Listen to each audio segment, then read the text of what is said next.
Are you leery of making buttonholes? Somehow stitching buttonholes has received a less than positive reputation.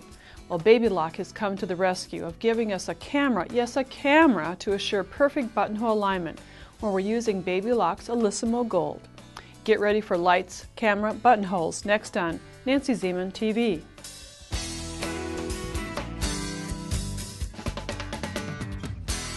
The lights, the camera, and the buttonholes are going to be made with Baby Lock's Alyssimo Gold machine. I'm going to be showing you that, but before we do the buttonholes, let's look at our project again. Sleek pillows are a perfect place to test out your new skill of working with buttonholes. Easy to make. Don't be leery of making them. You'll find ways of making accurate markings and stitching. But before doing the stitching, of course, we have to prepare the fabric and do the marking on the fabric. There are a variety of pillow forms that you can use, and since I'm not going to give you all the sizes, I have given that to you at Nancy Zieman TV. You can download a PDF file for the length of fabric to cut for the various sizes of pillow forms. You'll find the download right below the description or within the description of this program. So for this particular pillow, I have the long rectangle already cut, and I've added fusible, a lightweight fusible interfacing to the underside, just so that the pillow is smooth when it's complete. The flap, I'd like to use about a 4-inch turned under area, pressed under 4 inches both on the button side and on the buttonhole side. So you press that under. This pillow is sleek and trim, and so I didn't want to have stitching at the hemline. So to prevent that, we've used the Steam-A-Seam 2 tape, the 1/2-inch wide tape, placed it along the edge. I've already removed the paper backing and then just pressed down so that you have a hem and the flap will be kept in place. Very simple. Now to do the marking. We're having the button side and the buttonhole side for the marking, and first the button side. The buttons that I'm using are 1 inch. They're 1 inch in size. And that's a key measurement to find out what size they are, because that's the distance that you're going to measure from the fold of the fabric for the buttonhole side. I have a pin marking the center and place the ruler on top of the fabric, and then with an air erasable pen or chalk, whatever you'd prefer to use, just mark this placement line. Then to have the placements between the buttonholes for this particular size, I've determined that I'd like the placement to be 3 3/4 inches. For ease of buttonholes, I like to mark with a crosshair or cross mark at the measurement. You'll see later on that will make the stitching a little bit easier. Now the button side, you may think it might be the same thing. It's almost the same. I'd like to measure, instead of 1 inch from the fold, a scant 1 1/4, just a little more because of the shank that will be on the button. So I'm measuring 1 1/4, do the measurements, draw along the line, and then the same 3 3/4 inches. Or however you'd like to have your buttonholes placed. If you have 5 buttonholes, or if you have 7, of course you'd be placing more crosshair marks. So now that the fabric is marked, it's time to do the magic with the camera. I entitled this video Lights, Camera, and Buttonholes because now is the time to feature the lights and the camera. With my Alyssimo Gold, I have stadium lighting that illuminates the entire bed area of my sewing machine. And then for the camera. The camera feature is an icon at the lower section of the LCD screen. I just depress it, and when I do, the camera appears, and it's the area underneath the presser foot where I have my fingernails right now, my hands. You can see up close, very close to the needle area. Because when you're putting in the buttonhole, you need to measure some guidelines to get that grid, that hatch mark right in the middle. In the buttonhole foot, in the sliding buttonhole foot, I place my button in the gauge in the back, and you place it and lock it. Now do make a test buttonhole to make certain that it's the correct length. The thickness of the buttonhole perhaps may determine or necessitate making a slightly longer buttonhole, but for the most part it works really well. So I'll just snap this buttonhole foot on my machine, and then there's a bar that I'm going to pull down. You'll find this in the instructions that will assist in making the buttonholes.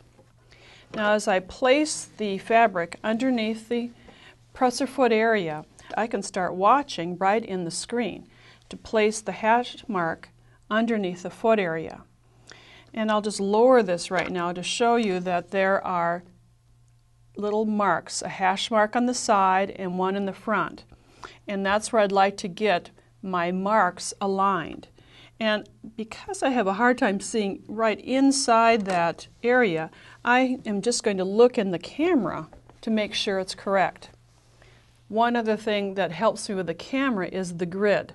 There's a gridded icon on the LCD screen that I'm going to depress, and notice how it shows whether my fabric is straight in the machine.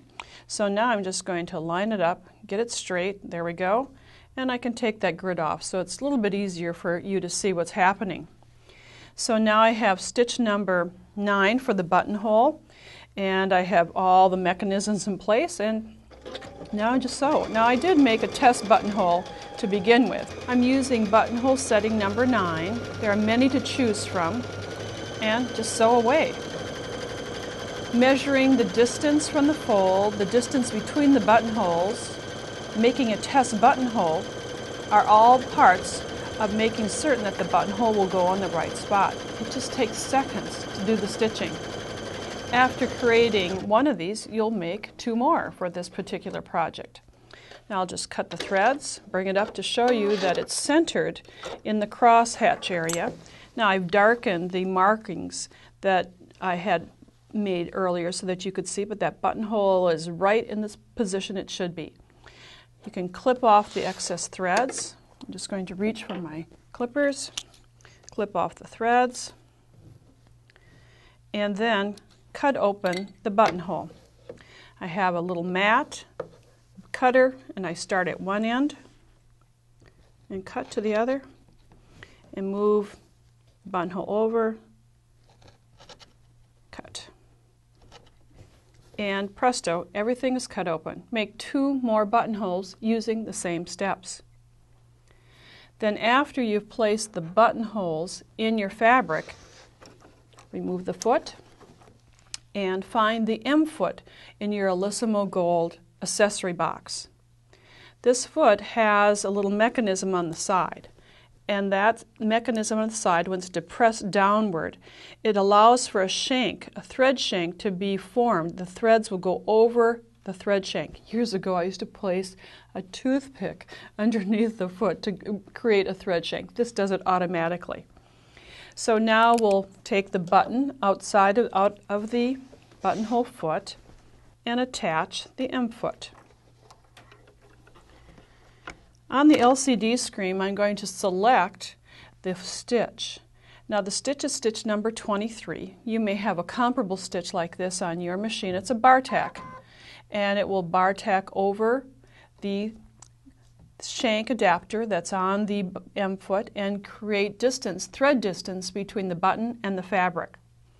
Like before, we have the hash marks on the fabric, so I can place or center the button, centering it in this area, and then, oh, I'm having a little trouble seeing this, so guess what I'm going to do? It's time for the camera. I'll go back to the LCD screen, depress the camera button, and then I can see close up if my needle is going to go down into the correct holes, which I think it will.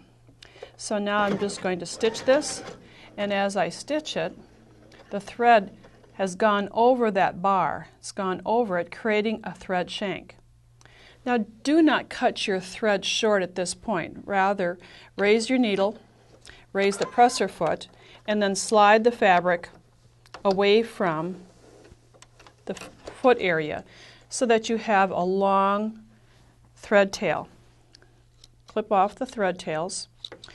And now you'll need a needle and thread, hand needle and thread, so that you can draw the top threads between the layers.